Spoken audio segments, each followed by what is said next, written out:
everyone, it's Annette. Welcome back to my channel. Today I'm going to show a quick and easy card using a page out of this paper pack. This pack was gifted to me from a friend recently, and it's from Craftsmith, and it's Sweet Magic. And these papers are just beautiful. A lot of them are spring colors, but I just wanted to show you some of the beautiful patterns. I mean, that is just so gorgeous. It's iridescent feathers. There's some lavenders. Sorry for this shadow. I'm blocking my light.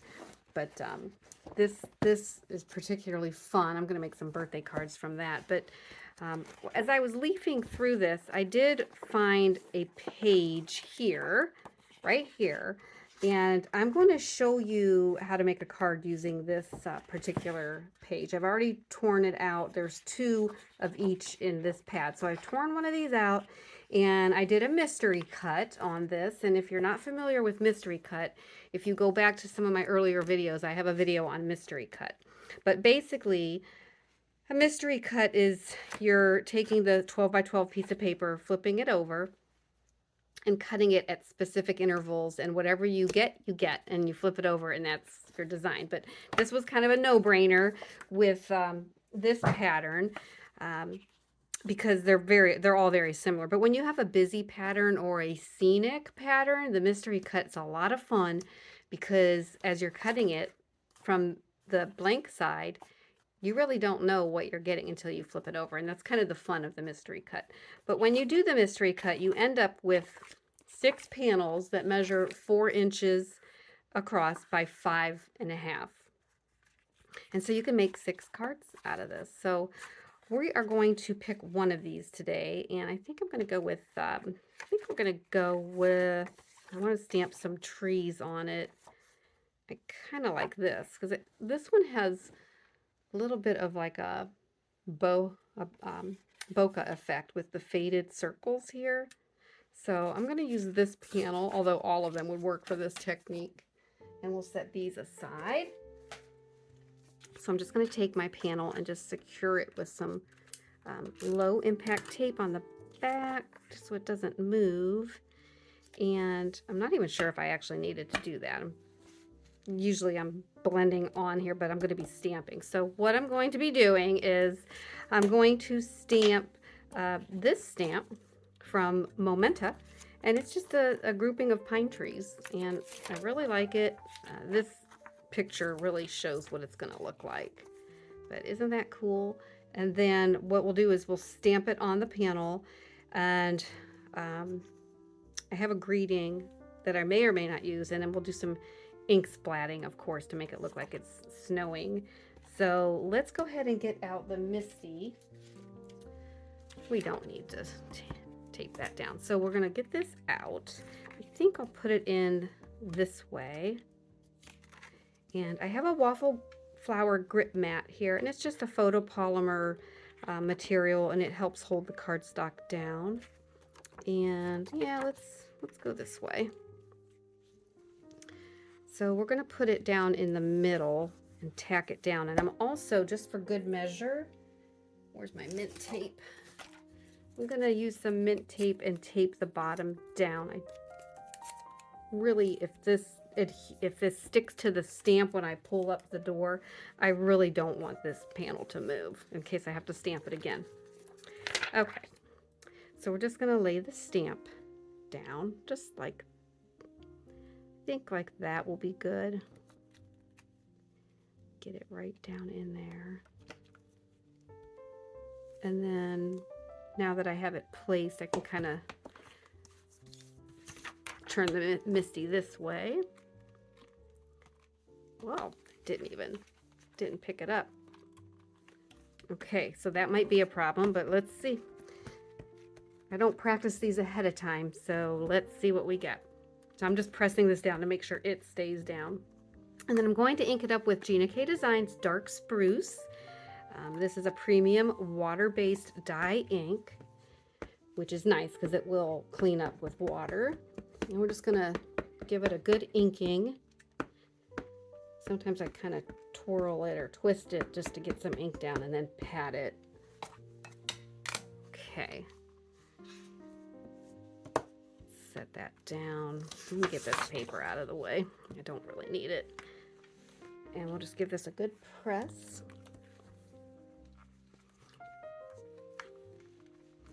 Let's see what we get. Okay, so we definitely need to get a little bit more ink on there. So let's do it again. That's why these stamping platforms are very nice. Just most often you do want to stamp it more than once. Give that a good press, make contact, transfer the ink. Make sure the boundaries get nice and pressed in. Okay. And then that is the panel. So we'll lift that out. And you can see there's a nice, really cool winter scene, and it kind of looks like there's a pathway in there. So let me give this a good wipe. And here I'm using Gina design chamois tool. I can't remember off the top of my head what they call it. What do they call it? Let's see. Tidy towel. T-I-D-Y, tidy towel.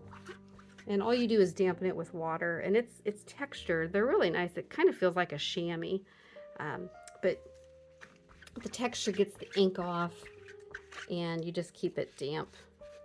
And I just store it in a container, a cup, Ziploc, or any kind of airtight container. You can rinse it with water to clean it. Super, super easy. All right, let's put this away because we are done with that. And just in that time, this ink is pretty much dry. Okay, so what I'm thinking is I'm thinking about using this Noel greeting that I think I picked up at my local craft store, package of them. And I'll probably put that on the card. But first, definitely going to do some ink splatting. And for that, I need to get my splat box out. If you follow me, you have seen this splat box, which is just a shipping box that I've cut the edges down. Let me zoom out. Cut the edges down on an angle. All right. And, you know, I just set my card panel in there and splat away. So what I like to use is a number 2 round paintbrush, any kind of paintbrush, but number 2 round. I like the size of the drops that it gives. And I'm going to try this. This is a Distress Ink re-inker in Picket Fence, and I'm just going to use this for my snow splatter. I think it will be white enough and look good. Yeah, I think that'll be fine. Whoops, let me wipe that off. Okay. So you just want to go in with your brush. Sometimes you have to thin this out with water, but this is pretty loose, as you can see. And I like to just tap off on the side first before I bring it in. And I need a lot more. There we go.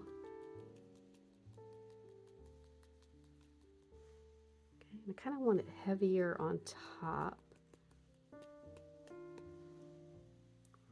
And just give it a tap until you like the amount of splatter that you have.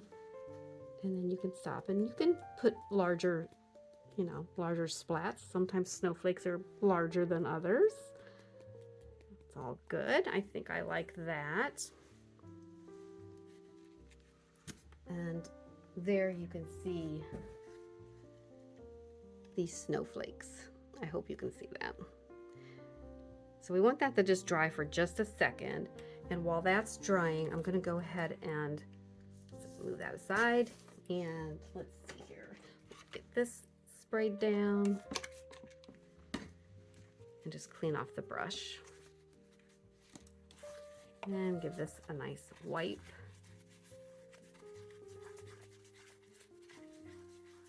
Okay. Can't believe how inky my hands are already. I try so hard not to get inky, but it just doesn't always work out. Okay. All right, so I think this may be dry enough, but I'm a little worried about that big drop right up here. I'm not convinced that that's dry enough for me to start pressing around on it. So I'm gonna give that a minute to dry, and then I'll come back and we'll get this card mounted and put on a panel, on a, not a panel, but a matte layer, and we'll get it finished. So probably just take a minute or two. Okay, so I think that's dry enough, and I'm going to bring in a matte layer. This matte layer measures 4 1/16 over 5 3/8 inches, and that's just a little bit larger than the panel, just to give a small black border around that. So let's go ahead and I think we will tape that on. I'll go ahead and tape that onto the matte layer. Let me just get that set up. And just eyeball the edges and make sure there's even margins all the way around. Okay. And then, that wasn't very dry. Look at all the white on me. Oh well, it's still coming out good. I like it. Okay, so we're going to take the card base and we're going to fold that over. And this is a top folding card, so we'll crease the top. Must have had some green ink here. And then we will take some Gina Connect glue and we will glue the card onto the front of the card base. And then our card will be finished. Well, I had to stop filming because I realized I made the wrong size of card mat for the panel. The measurements were correct, 4 1/16 inch by 5 3/8, but the panel that I grabbed was much bigger than that. So I peeled this off of the mat and we're going to mount it onto the correct size mat layer because I want a tiny black border. The other one, when I was doing it, I thought, well, this looks larger than I really wanted, or more of a black border than I had wanted. So this was more of the look I was going for on the black border. So now I'm just taking my card base, which I've already folded over, and we will go ahead and glue this. Add some Gina Connect glue. Let's get that thing out of the way. Glue that down. And we will put this right onto the card base. See, the other matte layer that I was using covered up the entire card base, and I wanted that white border around it. See, so now you have the white border, the black mat, and the panel, and that's what I wanted. Okay, almost done. This has been a long way to get here, but I'm going to pull in this Noel greeting that I had in my stash. I got this at Michael's, and I think it's a peel and stick. It is. That's a small miracle here because this video is a little bit rogue, a little bit wonky. So these are kind of nice. I like that. You just peel it. You can get it started. There we go. All right. And I like to use a pair of reverse tweezers whenever I'm placing a greeting. It just helps me line things up. This one's a little bit sticky, but I don't think that's going to be a problem. And I just want to land this right in the center. And that looks good.